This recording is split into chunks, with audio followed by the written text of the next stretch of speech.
नमस्कार मित्रांनो, DME Maharashtra academy YouTube चॅनलमध्ये तुमचं सगळ्यांचं खूप खूप स्वागत आहे. आज आपण GMC नांदेड गड्ड भरतीबद्दल एक खूप मोठी आणि महत्त्वाची अपडेट घेऊन आलो आहोत. खरं सांगायचं तर ज्या क्षणाची तुम्ही सगळे आतुरतेने वाट पाहत होता तो क्षण अखेर आलेला आहे. चला तर मग अजिबात वेळ न घालवता या नवीन सूचनेबद्दल सगळं काही सविस्तर जाणून घेऊया.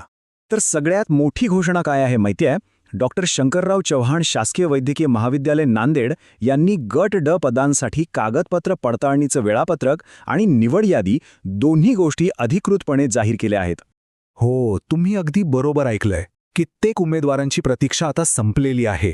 या सूचनेमध्ये पुढच्या टप्प्यासाठी खूप महत्त्वाचे तपशील आहेत, त्यामुळे प्रत्येक गोष्ट आता नीट, अगदी काळजीपूर्वक ऐका. तर ही जी सगळी प्रक्रिया आहे ना, ती GMC नांदेडमधल्या गट ड संवर्गातील एकूण 86 रिक्त जागा भरण्यासाठी आहे. तुम्हाला आठवतच असेल 12 डिसेंबर 2025ला जी ऑनलाईन परीक्षा झाली होती त्याच्या निकालानंतरची ही पुढची अत्यंत महत्त्वाची पायरी आहे. चला, आता सगळ्यात महत्त्वाच्या भागाकडे वळूया, ते म्हणजे प्रत्यक्ष पडताळणीचं वेळापत्रक. या तारखा खूप खूप महत्त्वाच्या आहेत, त्यामुळे याकडे जरा नीट लक्ष द्या. तर बघा, कागदपत्र पडताळणी ही 2 दिवशी होणार आहे. पहिला दिवस आहे 8 जानेवारी 2026 आणि दुसरा दिवस आहे 9 जानेवारी 2026. आता तुमचा नंबर नक्की कोणत्या दिवशी आहे हे बघण्यासाठी जी नोटीस आहे त्यात तुमचा अनुक्रमांक म्हणजेच सिरियल नंबर तपासायला विसरू नका.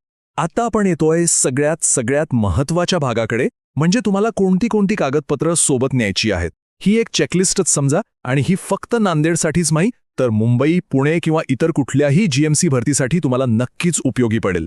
यादीतल्या पहिल्या भागात आहेत तुमच्या अर्जात जे नाव आहे त्याचा पुरावा, मग वयाचा पुरावा, तुमची सगळी शैक्षणिक पात्रतेची कागदपत्र, तुमचं डोमिसाईल सर्टिफिकेट, जातीचा दाखला किंवा EWS प्रमाणपत्र, आणि हो, एक व्हॅलिड नॉन क्रिमिलेअर प्रमाणपत्र. यापैकी जे तुम्हाला लागू असेल ते सगळं तयार ठेवा. आता यादीच्या दुसऱ्या भागात येतात विशेष प्रवर्गांसाठी लागणारे प्रमाणपत्र. म्हणजे बघा, दिव्यांग, माजी सैनिक, खेळाडू, प्रकल्पग्रस्त, भूकंपग्रस्त किंवा अंशकालीन कर्मचारी असल्याचा पुरावा. याचबरोबर जर लग्नानंतर नावात बदल झाला असेल तर त्याचा पुरावा आणि मराठी भाषेचं ज्ञान असल्याचा पुरावा सुद्धा अत्यंत आवश्यक आहे. आणि हा एक मुद्दा तर अजिबात विसरू नका, हा थेट अधिकृत सूचनेमध्ये दिलेला आहे. तुम्हाला तुमची सगळी ओरिजिनल डॉक्युमेंट्स तर सोबत न्यायचीच आहेत, पण त्याचबरोबर त्यांच्या 2 पूर्ण झेरॉक्स प्रतींचे सेटसुद्धा सोबत न्यायचे आहेत. लक्षात ठेवा, 2 सेट. ठीक आहे, ही तर झाली सगळी महत्त्वाची माहिती, पण ही तुमच्यापर्यंत आणण्याआधी मला एक छोटीशी पण मनापासून एक गोष्ट सांगायची आहे. या प्रत्येक माहितीच्या मागे आमच्या संपूर्ण टीमची खूप मेहनत असते. मित्रांनो, तुम्हाला कल्पना नसेल, पण अशा सखोल संशोधनावर आधारित माहितीपूर्ण सादरीकरण तयार करण्यासाठी आमची टीम खरंच दिवसरात्र मेहनत घेत असते. आणि म्हणूनच जर तुम्हाला आमचं काम उपयुक्त, अर्थपूर्ण आणि खरंच मोलाचं वाटत असेल तर स्क्रीनवर जो UPI QR कोड दिसतोय त्याद्वारे तुम्ही मनापासून एक छोटीशी मदत करून आमच्या या प्रवासात सहभागी होऊ शकता. तुमच्या पाठिंब्याबद्दल आम्ही खूप खूप आभारी आहोत. चला, पुन्हा एकदा आपल्या मुख्य विषयाकडे येऊया. ज्या उमेदवारांची निवड झाली आहे त्या सगळ्यांना कागदपत्र पडताळणीसाठी आणि त्यांच्या पुढच्या उज्ज्वल वाटचालीस आमच्या संपूर्ण टीमकडनं खूप खूप शुभेच्छा. तुमचा हा प्रवास यशस्वी हो, हीच सदिच्छा.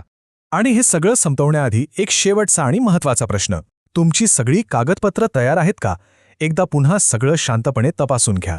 आणि हो, जर तुम्हाला DMER बद्दल अजून काही माहिती हवी असेल तर स्क्रीनवर दिसणारा व्हिडिओ नक्की बघा आणि DMER महाराष्ट्र अकॅडमीला सबस्क्राईब करायला अजिबात विसरू नका. धन्यवाद.